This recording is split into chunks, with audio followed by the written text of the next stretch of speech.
Let me ask you one thing. You probably get asked this a lot, I guess, but I've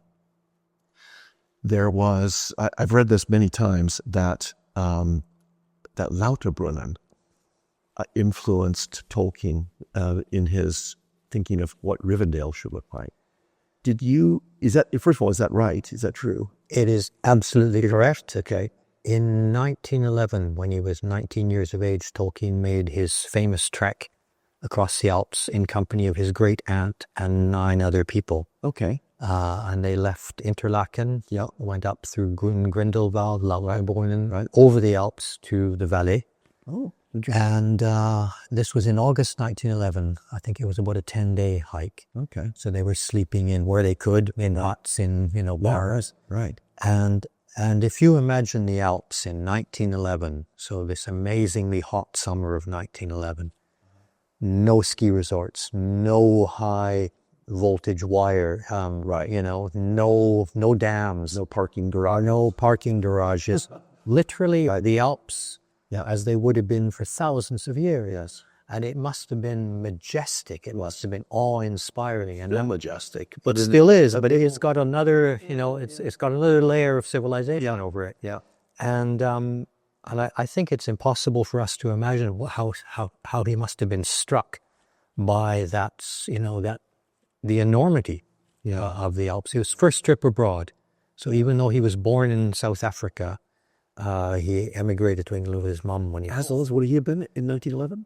It was in 1911, yes. How old was he? Oh, he was 19. He was 19. So perfect age. Yeah. And they had an adventure. It must have been a real adventure. Yeah. And that stayed with him.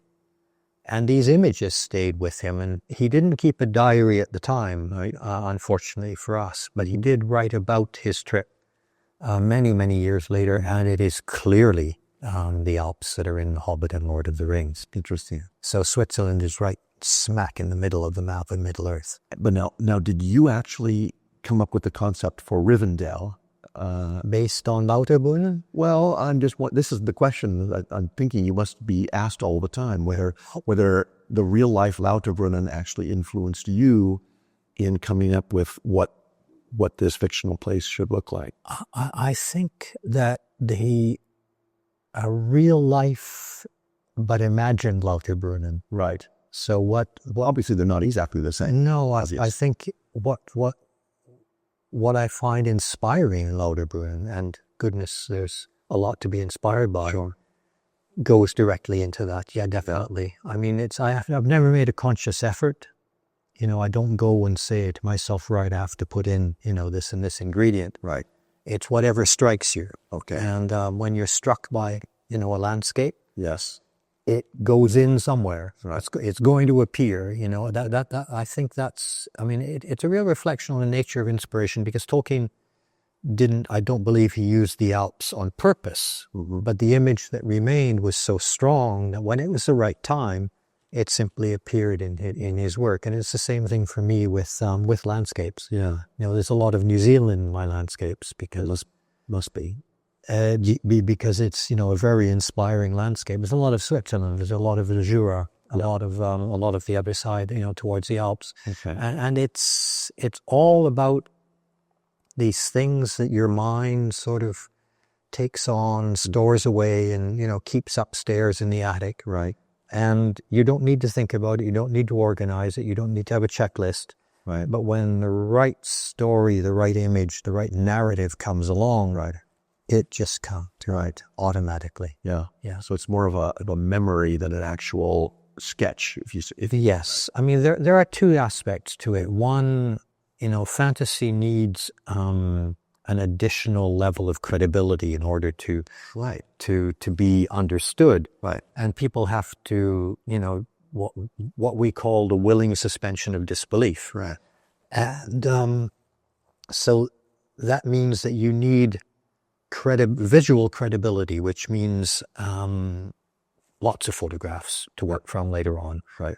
But also you can't delegate that chore just to your camera. You need to have an emotional experience in that landscape. Okay. And that emotional experience with the accompanying documentation is what will be credible.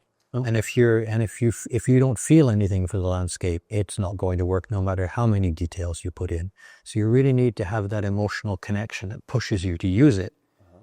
You need the backup in order for it to be realistic, because that's the style that I work in.